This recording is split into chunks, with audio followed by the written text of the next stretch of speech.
እንኳን አደረሳችሁ ብዬ የተወሰነ የእግዚአብሔርን ቃል አብረን እንድንካፈል በዚህ እንግዲህ መጥቻለሁ። እንግዲህ ሁላችሁንም አስቀድሜ እንደምለው እንኳን ወደ አልፋ ፓወር ስፕሪንግ ሚኒስትሪ በሰላም መጣችሁ። የእግዚአብሔር ስም የተባረከ ይሁን። እንግዲህ ዛሬ አንድ ርዕስ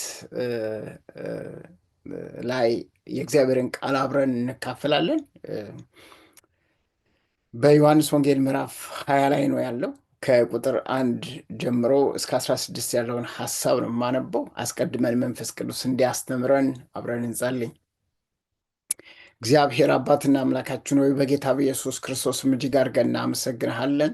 ዛሬም በመካከላችንና በዚህ ስላለ ስምህ ይባረክ። ያንተ ደስታ ጌታ ሆይ ይፈጸም።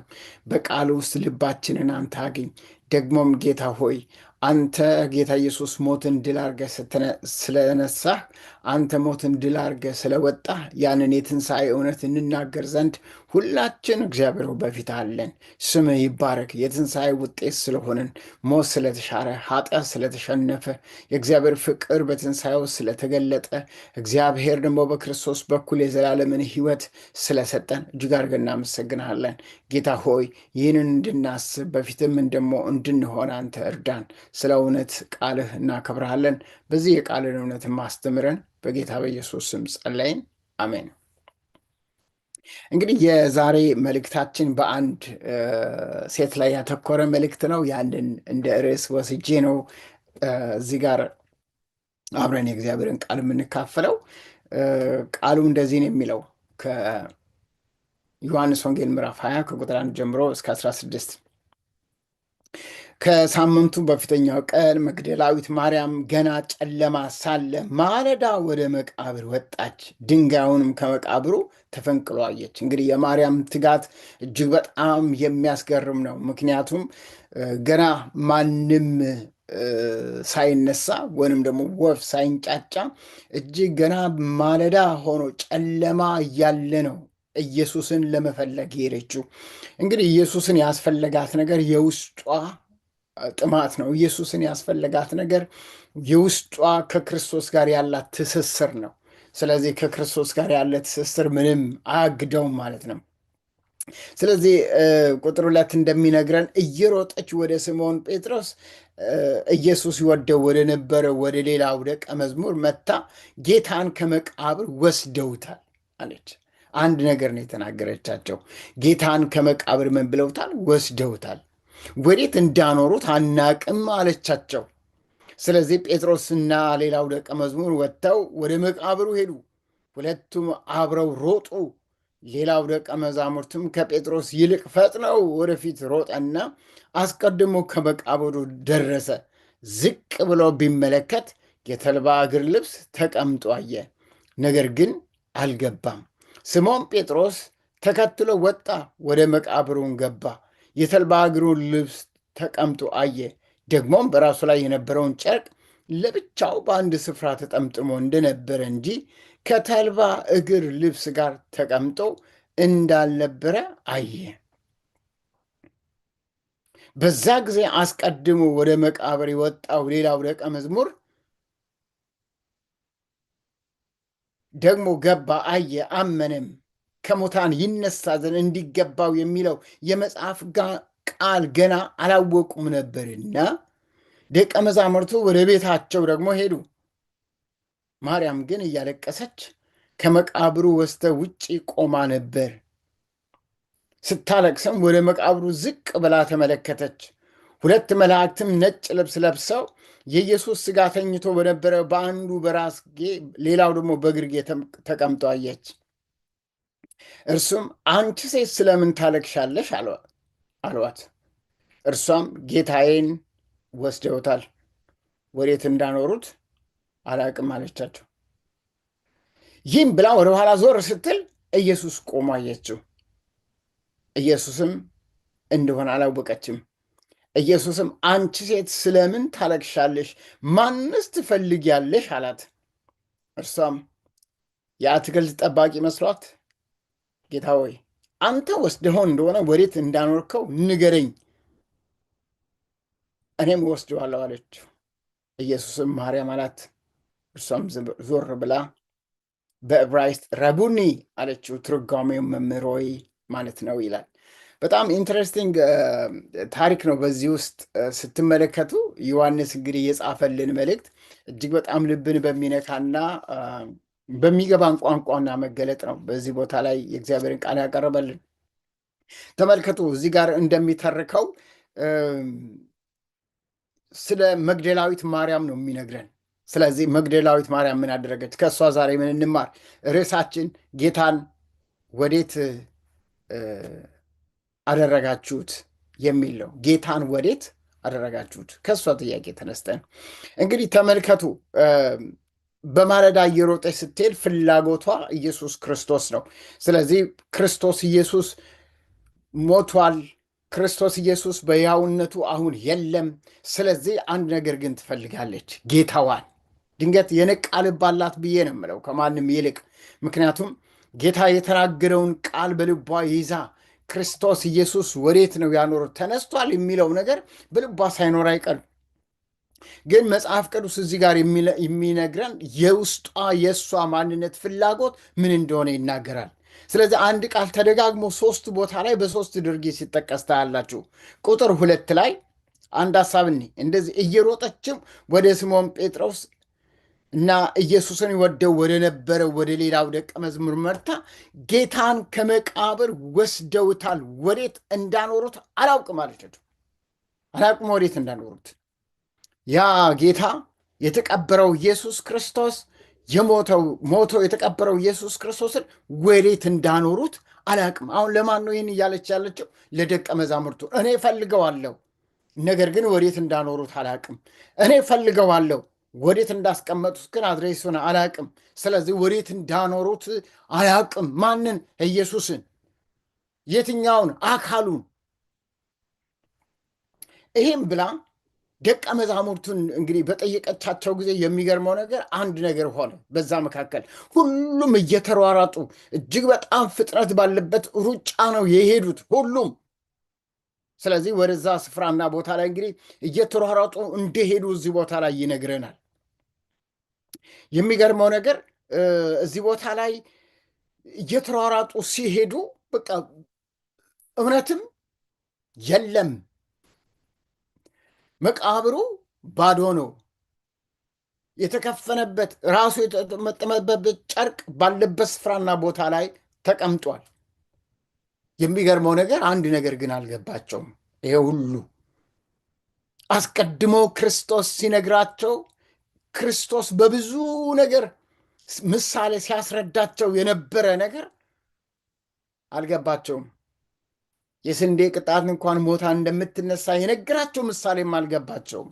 ምክንያቱም እዚህ ጋር ሲናገር ቁጥር 9 ላይ ከሙታን ይነሳ ዘንድ እንዲገባው የሚለው የመጽሐፍ ቃል ገና አላወቁም ነበርና። የሚገርመው ነገር መቃብሩ እንኳን ምስክር ነው፣ ባዶ ነው። ሁሉ ነገር ከፈኑ በራሱ ላይ የተጠመጠመው ምስክር ናቸው እነዚህ ሁሉ ለመነሳቱ። ነገር ግን አላወቁም ነበር ይላል። የሚገርም ነው። ክርስትና ልምምድ ሳይሆን ለካ መገለጥ ነው፣ የቃል መብራት ነው። ስለዚህ ቃሉን ገና አላወቁም ነበር ነው የሚለው። የመጽሐፍ ቃል ገና አላወቁም ነበርና ይላል። ስለዚህ ሲሯሯጡ በቃ ድርጊቱን ኢቨንቱን እንጂ ክርስቶስ ኢየሱስ እንደሚነሳ እንኳን ያ ቃል ምንም ትዝ ያላቸው ነገር አልነበረም። ኦኬ፣ ዛሬም እንግዲህ በህይወታችን ውስጥ በዚህ መንገድ ጣል አድርጌ የማልፈው በቃሉ ውስጥ የተገለጠውን የበራልንን ጌታን ሁል ጊዜ ማወቅ ይሆንልን ወገኖቼ። ክርስትና ህይወት ድርጊት አይደለም፣ ኢቨንቶች አይደሉም። በቃሉ ውስጥ የተገለጠውን ክርስቶስን ማወቅ ነው። ያ ነው የክርስትና ዋነኛው መሰረት። ዛሬ በትንሣኤ ቀን ዛሬ የምናከብራቸው ብዙ ኢቨንቶች ሊኖሩ ይችላሉ። የምናከብራቸው በጣም ብዙ ድርጊቶች ሊሆኑ ይችላሉ። ነገር ግን የተነሳውን ኢየሱስን እንደነዚህ ደቀ መዛሙርት በቃሉ ውስጥ የተገለጠውን ጌታን ማወቅ ካልሆነልን ወገኖች ድርጊት ብቻ ነው የሚሆነው፣ መሯሯጥ ብቻ ነው የሚለው፣ ስርዓት ብቻ ነው የሚሆነው። ዛሬም በቃሉ ውስጥ የተገለጠውን ክርስቶስን አውቀው ወደዚህ እውነት መምጣት ይሆንልን። እግዚአብሔር ይባረክ። ይህን መልእክት በእንዲሁ ላስተላልፍ። የመልእክቴ ዋና ሀሳብ ጭብጡ እሱ አይደለም። ስለዚህ ማርያም መግደላዊት ማርያም እየሮጠች በሄደች ጊዜ ከደቀ መዛሙርቱ ጋር ስትሄድ የሆነውን ኢቨንት ልንገራችሁ ብዬ። ስለዚህ ጌታን ወዴት እንዳኖሩት አላውቅም አለች። ጥያቄዋ አሁን ፍላጎታ ጌታ ነው። ስለዚህ ማየት ትፈልጋለች። ጌታን ፊት ለፊት ማየት ትፈልጋለች። አካሉን ማየት ትፈልጋለች። ቦዲውን ማየት ትፈልጋለች። ወዴት ነው ወዴት ነው የሚል ጥያቄዋ አሁንም አልቆምም።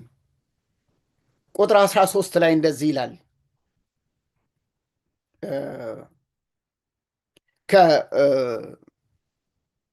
ከቁጥር 11 ጀምሬ ላንብብላችሁ። ማርያም ግን እያለቀሰች ከመቃብሩ በስተውጭ ቆማ ነበረ።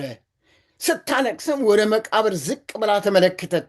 ሁለት መላእክት ነጭ ልብስ ለብሰው የኢየሱስን ሥጋ ተኝቶ በነበረው አንዱ በራስጌ ሌላው በእግርጌ ተቀምጦ አየች። እነርሱም አንቺ ሴት ስለምን ታለቅሻለሽ አሏት። እርሷም ጌታዬን ወስደውታል፣ ወዴት እንዳኖሩት አላውቅም አለቻቸው። አሁን ደግሞ ሁለተኛ፣ መጀመሪያ ደቀ መዛሙርቱ ነበሩ፣ አሁን ደግሞ መላእክት። ፍላጎታ የውስጧ ነገር ጥያቄ አልተመለሰም። አሁንም ጥያቄዋ አንድ ነው፣ የምትፈልገው ጌታ ነው። ስለዚህ እነዚህ መላእክቶች መጥተው ሲጠይቋት እያለቀሰች አንዴ መቃብሩን ጫፍ ላይ አንዴ መቃብሩ ወደ ውስጥ እየተመለከተች ሳለ ነው እንግዲህ እነዚህ ደግሞ መላእክቶች የተገለጡላት። የሚያስለቅስሽ ምንድን ነው? በውስጥሽ ያለው ፍላጎት ምንድን ነው? ምን ነገር ነው የምትፈልጊው? የሚገርም ነገር ነው። አንቺ ሴት ስለምን ታለቅሻለሽ? ፍላጎቷ አንድ ነው፣ ጌታን። ስለዚህ ያለቻቸው እንደዚህ ነው፣ ጌታዬን ምን ብለውታል? ወስደውታል። ወዴት እንዳኖሩት አላውቅም አለች። ማየት ትፈልጋለች፣ ግን የት እንዳላታውቅ። ጌታዋ ከፊት ለፊቷ ተቀምጦ ማየት ነው የምትፈልገው፣ ግን ተሰውረውባታል። ስለዚህ ጌታዬን ወዴት እንዳኖሩት አላውቅም፣ እፈልገዋለሁ። ይህ የነፍሴ ፍላጎት ነው። ይህ የነፍሴ ጥማት ነው። ይህ የውስጤ ፍላጎት ነው። በዚህ ትንሣኤ ጊዜ ጌታን እፈልገዋለሁ፣ ግን ወዴት እንዳኖሩት አላውቅም አለቻቸው ለመላእክቶች። የሚገርም ነው። አሁንም የማርያም ጥያቄ አልተመለሰም። ያን ጌታ እስከምታገኝ ጊዜ ድረስ ያ ሲያስተምር በብዙ ፈውስ በእሷ ሕይወት ውስጥ ሲገለጥ ሕይወቷን የሰጠችለት ጌታ በፍቅር ሕይወቷ የተያዘውን ጌታ ነው እየፈለገች ያለችው። ግድ የለም ሞቶ እንኳን ቢሆን አስከሬኑን ልመልከተው፣ ኢየሱስን እፈልገዋለሁ፣ ያን ጌታ እፈልገዋለሁ። ወዴት ግን እንዳኖራችሁት ንገሩኝ። የነፍሴ ጥያቄ የልቤ ጥያቄ የሆነውን ክርስቶስ ኢየሱስን እሱን እፈልገዋለሁ። ወዴት ነው ያኖራችሁት? እናንተ መላእክቶች። ዞር ብላ ስትመለከት እነሱ ናቸው። አሁንም የማርያም ጥያቄ ክርስቶስ ኢየሱስ ነው። ያ በሕይወቷ ተአምር ያደረገ፣ ያ በሕይወቷ ታላቅ ለውጥ አመጣ፣ ያ በሕይወቷ ላይ ታላቅ ፈውስን ያመጣ ኢየሱስ ዛሬ ከመቃብር ቦታ የለም። በሕይወቷ ላይ ግን ይፈለጋል። መቃብሩ ባዶ ነው፣ የለም። ስለዚህ ከሕይወቴም ኢየሱስ የለም ብላ አላለችም። ነገር ግን በሕይወቷ ላይ የምትፈልገው አለ። ያ ጌታ ተቀምጧል፣ ስፍራ አለው። ያ ጌታ በሕይወቷ ላይ ንጉሥ ነው፣ ቦታ አለው። ስለዚህ ትፈልገዋለች። ወዴት ነው ያኖራችሁት? ወዴት ወሰዳችሁት? ጌታዬን ማየት እፈልጋለሁ። በድኑን ቢሆን ማየት እፈልጋለሁ። ከፍኑን ቢሆን ማየት እፈልጋለሁ። መቃብር ቦታ ቢሆን ማየት እፈልጋለሁ። ወዴት ግን አኖራችሁት? ነፍሴ የታሰረችው ከእሱ ጋር ነው። ነፍሴ የተጣመረችው ከእሱ ጋር ነው። ስለዚህ የታደረጋችሁት እሱን ማየት እፈልጋለሁ አለች። የማርያም የልቧ ጥያቄ፣ የውስጧ ጭሆት፣ አይ በቃ ሞቷል ከዚህ በኋላ የሚል በልቧ ተስፋ የቆረጠ ነገር የለም። የልቧ ጭሆትና ናፍቆት አሁንም ያ ክርስቶስ ኢየሱስ የሞተውን እርሱን መፈለግ ነው። ስለዚህ ንገሩኝ፣ ወዴት እንደወሰዳችሁት አሳዩኝ። የወሰዳችሁበትን ስፍራ ጌታዬን ወዴት ነው የወሰዳችሁት? ከዓይኔ ፊት ማየት እንዳልመለከተው፣ ከዓይኔ ፊት ማጣት የማልፈልገው እርሱን ጌታን ወዴት አኖራችሁት? ንገሩኝ፣ አሳዩኝ። የሚገርመው ነገር የማርያም ጥያቄ አሁንም አልተመለሰም። ጌታን እስከምታገኝ፣ ያ ጌታ ወዴት እንደሆነ እስከምታቅ፣ የልቧ ጥያቄና የውስጧ ነገር ወዴት እንደሆነ እስከምትመለከት የልቧ ጥያቄ ዛሬም አላረፈም። ቀጠለች። ቁጥር 15 ላይ ከቁጥር 14 ጀምሬ ላንብብላችሁ። ይህም ብላ ወደ ኋላ ዞር ስትል ኢየሱስ ቆሞ አየችው። ኢየሱስም እንደሆነ አላወቀችም ይላል። ፍላጎት አላወቀችውም። ኢየሱስም አንቺ ሴት ስለምን ታለቅሻለሽ? ማንንስ ትፈልጊያለሽ አላት። የሚገርም ነገር ነው። ስለምንድን ነው የምታለቅሸው? ደግሞ ፍላጎቷ የሚገርማችሁ ነገር በለቅሶ ነው። ምክንያቱም የሞተ ሰው ይለቀስለታል አይደል? በለቅሶ በእንባ ነው የምትፈልገው። ግን የውስጧ ፍላጎትም አለ። ኢየሱስም ያንኑ ጥያቄ ነው የጠይቃት። አንቺ ሴት ስለምን ታለቅሻለሽ? ማንንስ ትፈልጊያለሽ? ማንን ነው የምትፈልጊው?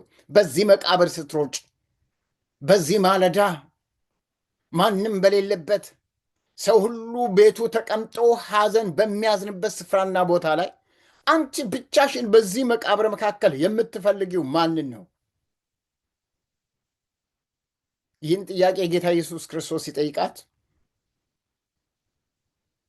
እርሷም የአትክልት ጠባቂ መስሏት ጌታ ሆይ አንተ ወስደኸው እንደሆነ ወዴት እንዳኖርከው ንገረኝ፣ እኔም እወስደዋለሁ አለች። አሁንም ጥያቄው ወዴት ነው ያኖራችሁት? ለሶስተኛ ጊዜ ጥያቄዋ የተመለሰላት ይመስላል።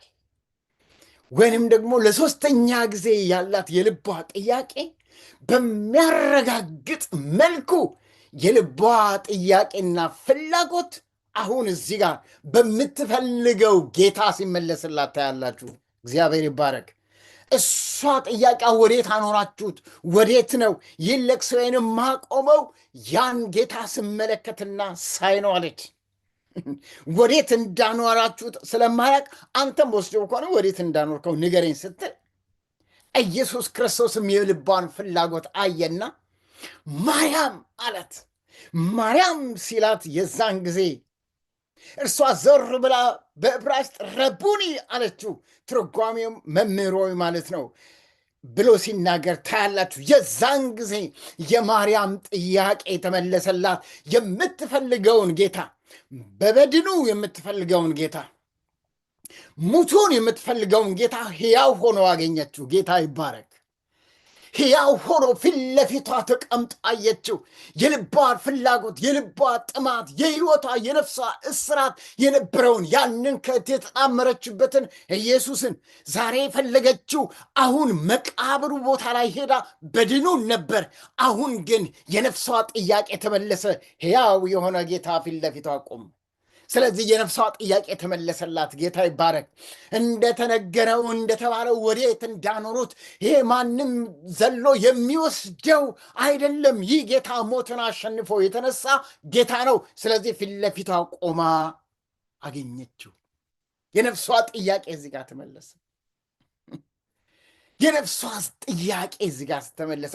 ፊት ለፊት ኢየሱስን ስታየው ረቡኒ ብላ ዞር ስትል ያስቀድሞ ሕይወቷን የፈወሰው፣ ያስቀድሞ ሕይወቷን በፍቅር የያዘው፣ ያስቀድሞ ለነፍሷ መልክ የሆነው፣ ያስቀድሞ የሕይወቷ ራስ የሆነው ክርስቶስ ኢየሱስ በሙታን ሳይያዝ በሞት መቃብሩ ሳይቀር ፊት ለፊቷ ቆሞ አገኘችው። የዛን ጊዜ የሕይወት የነፍሷ ጥያቄ ተመለሰ። እግዚአብሔር ይባረክ። ስለዚህ አገኘችው ፊት ለፊት። ወዴት አኖራችሁት? ወዴት ፈለጋችሁት? ወዴት አስቀመጣችሁት? የሚል ጥያቄ ቆመ እዚህ ጋር። ሃሌሉያ! ኢየሱስ ክርስቶስን አገኘችው።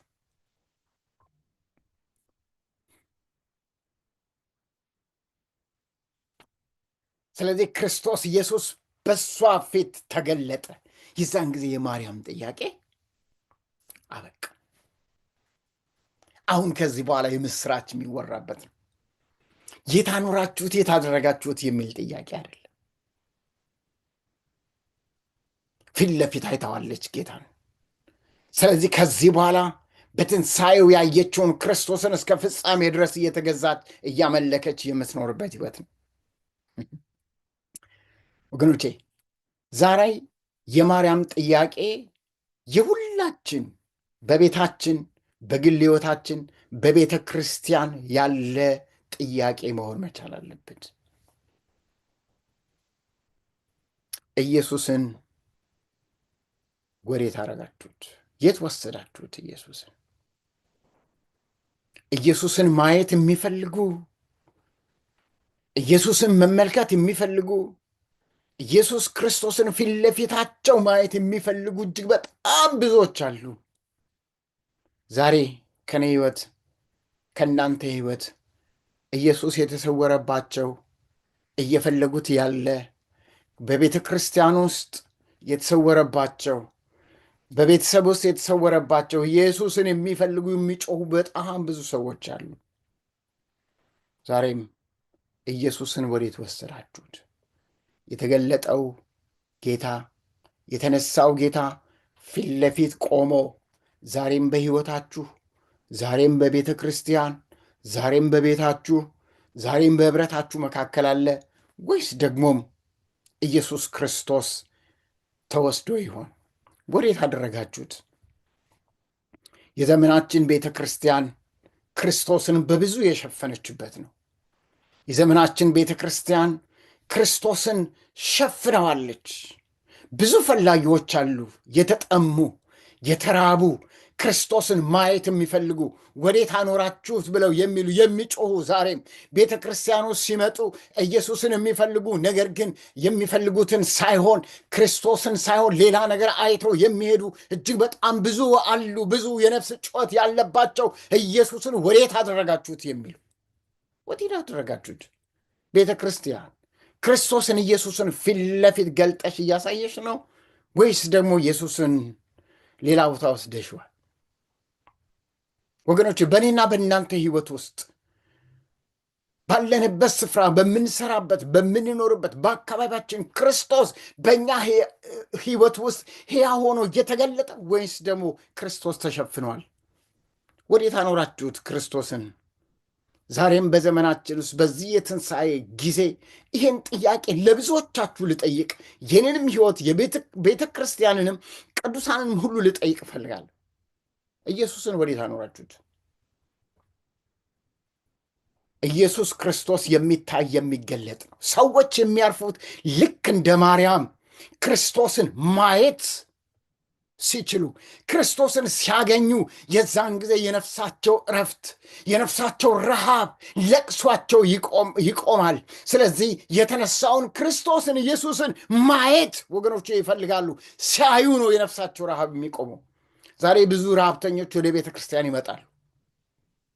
ኢየሱስን የሚፈልጉ አሳዩን ብለው ያንን ጌታ ፈልገዋለሁ ብለው ቀንበራቸው ተሰብሮ እስራታቸው ደግሞ ከሕይወታቸው ላይ ወድቆ የተነሳውን ጌታ እስከ ፍጻሜው ድረስ ተከትለው በሕይወት ዘመናቸው መኖር የሚፈልጉ ዛሬ ኢየሱስን የሚፈልጉ አሉ።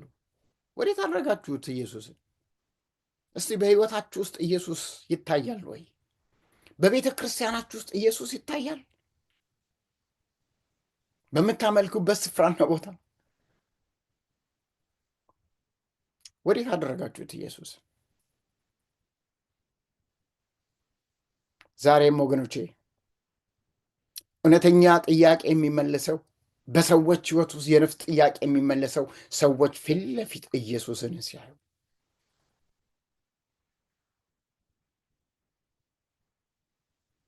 ክርስቶስን ልክ እንደ ማርያም ማየት ሲጀምሩ የነፍሳቸው ጥያቄ ይቆማል። ኢየሱስን ወዴት አደረጋችሁት? ለብዙዎች የሚታይ ነው ይህ ጌታ በዚህ የትንሣኤ ቀን በሕይወታችሁ ቅዱሳን አማኞች፣ ቤተ ክርስቲያን፣ በእናንተ ሕይወት ውስጥ ዛሬም ወገኖቼ ያገኘነውን ጌታን ኢየሱስ ክርስቶስን ገልጠን ለብዙዎች ልንናገር የምስራች ልንል ያስፈልገናል። የተገለጠውን ጌታ ወገኖቼ ዛሬ ያገኘነውን ጌታ ገልጠን ለብዙዎች እንናገር። አይሸፈን ጌታ፣ አይወሰድ በምንም። ወዴት ክርስቶስ አለ? ወዴት አለ? ማርያም በመቃብር ውስጥ የገባውን ጌታ ነው ስትፈልገው የነበረው። ቤተ ክርስቲያን በዚህ ዘመን ግን የተነሳውን ጌታ ማሳየት አለባት። የተነሳውን ጌታ ነው አሁን እየሸፈነች ያለችው። በራስ ክብር፣ በራስ ዝና፣ በፖለቲካ፣ በዘረኝነት፣ በሃይማኖት፣ በሀብት፣ ባለመኝነት፣ በልቀኝነት ቤተ ክርስቲያን ኢየሱስን ሸፍናለች። ዛሬ ወገኖች የሕይወትን ራስ ክርስቶስን ኢየሱስን ገልጠን ዛሬ እንድናሳይ ሕይወታችን ለዛ የተሰጠ እንዲሆን ወገኖቼ ላበረታታችሁ፣ ሕይወታችሁ በዚህ ማንነት እንዲያዝ እፈልጋለሁ። ያገኘነውን ጌታ እንናገረው። በመጽሐፍ ቅዱሳችን ውስጥ ኢየሱስን ያገኙ ሰዎች ሲያሳዩ ለሌላው ታያላችሁ፣ ሲደብቁ ሳይሆን። በዮሐንስ ወንጌል ምዕራፍ 1 ላይ አንድ ታሪክ አለ። መጽሐፍ ቅዱስ እንደዚህ ብሎ ነው የሚናገረው። ኢየሱስ የመጀመሪያ ደቀ መዛሙርቱን መጥራት በጀመረበት ጊዜ አንዱ ለአንዱ እየተነጋገረ ነበር ወደ ክርስቶስ ሰዎችን የሚያመጡት። ያንን ጌታን ምን ብለውት አግኝተውት ማለት ነው። ከተናገረው መካከል አንደኛው የተናገረው ፊልጶስ የመሰከረውን ነገር ልንገራችሁ። በዮሐንስ ወንጌል ምዕራፍ 1 ላይ ቁጥር 44 እና 45 እንደዚህ ይላል። የዮሐንስ ወንጌል ምዕራፍ 1 ቁጥር 44 እና 45 ፊልጶስም ከእንድርያስ ከጴጥሮስ ከተማ ከቤተሳይዳ ነበር ይላል። ፊልጶስም ናትናኤልን አግኝቶ ሙሴ በሕግ ነቢያትም ስለ እርሱ የጻፉትን የዮሴፍን ልጅ የናዝሬቱን ኢየሱስን አግኝተነዋል አለው። ጌታ ለዘላለም ብሩክ ይሁን። አያችሁ፣ ሙሴ በሕግ የጻፈለትን ነቢያትም ደግሞ ስለ እርሱ ትንቢት የተናገሩለትን ከብዙ ሺህ ዓመታት በፊት ይህን የምስራች ያሉንን ያንን ጌታ አግኝተነዋል። ስለዚህ ናትናኤል ሆይ ዛሬ የምነግርህ አለው ፊልጶስ፣ በሙሴ መጽሐፍት የተጻፈ በነቢያት መጽሐፍ የተመሰከረለት ኢየሱስን እኔ ያገኘሁትን ጌታ ላንተ አሳይሃለሁ ብሎት ይዞት መጣ። ጌታ ይባረክ። የናዝሬቱን ኢየሱስን ምን ብለነዋል? አግኝተነዋል። ሃሌሉያ። ሰዎች ወገኖች ይህን ነው የሚፈልጉት። በቃ ኢየሱስ ክርስቶስ በሕይወታችን ውስጥ የበራውን ጌታ ምንም ሳያግደን፣ ምንም ድንግዝግዝታ የሚሸፍን ሳይኖር ወገኖች ኢየሱስ ክርስቶስን በዚህ ትንሣኤ ቀን እናስተዋውቅ፣ ለብዙ እንናገር፣ ክርስቶስን እናሳውቃቸው። የናዝሬቱ ኢየሱስን አግኝተነዋል። ሃሌሉያ። ማርያም የልቧ ጥያቄ የነበረውን ወዴት አኖራችሁት? ወዴት ወሰዳችሁት? ወዴት ነው የሚለው ጥያቄ ልክ ኢየሱስን ስታገኝ በቃ አግኝቼዋለሁ አለች። ረቡኒ ያለችው ጌታ ይባረክ። የነፍሷ ጥያቄ ቆመ። ዛሬ እምላችኋለሁ ክርስቶስ ኢየሱስን እናሳየው፣ እንግለጥ። ዛሬም ወገኖቼ በሕይወታችን ውስጥ ክርስቶስ የተወሰደ የሌለ ከሆነ ዛሬም ሰዎች ፍላጎታቸው ኢየሱስን እስከሚያገኙ ጊዜ ድረስ አይቆሙ። ስለዚህ ዛሬም ኢየሱስን የሚያሳይ ሕይወት ይኑራል። ዛሬም አግኝተነዋል ይሄው ብሎ ልክ ፊልጶስ ለናትናኤል እንደነገረው ዛሬም ደግሞ ወገኖች ሕይወታችን ይሄው እኔ ያገኘሁት ኢየሱስ ሞትን ድል አድርጎ የተነሳ ኃጢአትን ሁሉ ድል ያደረገ በእግዚአብሔር አብ ቀኝ በክብር የተቀመጠ ሞትና የሞትን ኃይል የሰበረ የጨለማን ጉልበት ሁሉ አድቅቆ የጣለ ነቅሎ የጣለ ሞትን ያሸነፈ ሕያው የሆነ የተነሳ ኢየሱስ ይሄው በኔ ሕይወት። ስለዚህ እዩት ብለን ዛሬም እንደ ፊልጶስ ልናስታውቅ ያስፈልገናል። ኢየሱስን አግኝተነዋል ብለን። ጌታ ይባረክ። ዛሬም ኢየሱስን በሚጋርድ ማንነት ሳይሆን ኢየሱስን በሚገልጥ ሕይወት ውስጥ መገለጥ ይሆንልን። እግዚአብሔር ለዘላለም የተባረከ ይሆን። ዛሬም በዚህ በትንሣኤ ቀን እላችኋለሁ ሁላችን ክርስቶስን ማሳየት ይሆንልን። በዚህ ቀን ብዙ የተራቡ ነፍሶች አሉ፣ ኢየሱስን ማየት የሚፈልጉ ወዴት ነው ወዴት አደረጋችሁት የሚል። ስለዚህ ያገኘነውን ክርስቶስን ኢየሱስን እንግለጠው። ጌታ ለዘላለም ይባርካችሁ። እንጸልይ። እግዚአብሔር የዘላለም አባት በዚህን ሰዓት እናመሰግንሃለን። ዛሬም ኢየሱስ በሕይወታችን ውስጥ ተገለጥ። ዛሬም ጌታው በቤተ ክርስቲያን በግል ሕይወታችን ጌታ እግዚአብሔር አባት ሆይ በቤተሰባዊ ማንነታችን ውስጥ ኢየሱስ አንተ ጌታ ሆይ አትሸፈን፣ በምንም ጌታዊ አትወሰድ። ዛሬ ጌታን ወዴት አረጋችሁት እንዳለች ጌታን ወሰዳችሁት ብላ ጌታው እንደ ጮኸች የምፈልገውን ጌታን እርሱን አገናኙኝ ወዴት ነው የወሰዳችሁት ብላ እንዳለች ዛሬ ብዙ ሰዎች ጌታ ሆይ የአንተን ይፈልጋሉ። ዛሬ ጌታ እግዚአብሔር ሆይ በግል ሕይወታችን በቤተ ክርስቲያን ጌታ ሆይ አንተ አትሰወር። ዛሬ ወዴት ጌታ ሆይ እንዳኖርንህ ወዴት እንዳስቀምጥንህ ጌታ ሆይ የተሸፈነ ነገር ጌታ ሆይ አይኑር። ነገር ግን ገልጦ የሚናገር ጌታ ሆይ እንደ ፊልጶስ ክርስቶስን የሚያስተዋውቅ አግኝተነዋል ይሄው የሚል እንደ ማርያምም ደግሞ ጌታ እግዚአብሔር የውስጧ ፍላጎት ያ ማንነት ክርስቶስን እንዳገኘች ዛሬም ክርስቶስን የሚያስተዋውቅ ሕይወት ይኑረን። በዚህ እውነት ባርከን። በዚህ በትንሣኤ ጌታ እግዚአብሔር ሆይ ዕለት ክርስቶስን ማስተዋወቅ ይሁንልን። የተነሳውን ጌታ፣ ሞትን ድል ያደረገውን ጌታ፣ በክብር የተነሳውን ጌታን እርሱን መናገር ይሁንልን። ለእኔና ለእነዚህ ቅዱሳን ሁሉ ይህን ጌታ እግዚአብሔር ጸጋ ይህን መልእክት አብዛልን። ክብሩ ላንተ ይሁን። በጌታ በኢየሱስ ስም ጸለይን፣ አሜን። የዘላለም አባት እግዚአብሔር ይባርካችሁ። አሁንም ደግሜ እላለሁ መልካም የትንሣኤ በዓል ይሁንላችሁ። ባላችሁበት ስፍራ የጌታን ማዳን ታላቅነት ተናገሩ። ኢየሱስ ክርስቶስ ተነሷል። እግዚአብሔር ለዘላለም ይባርካችሁ።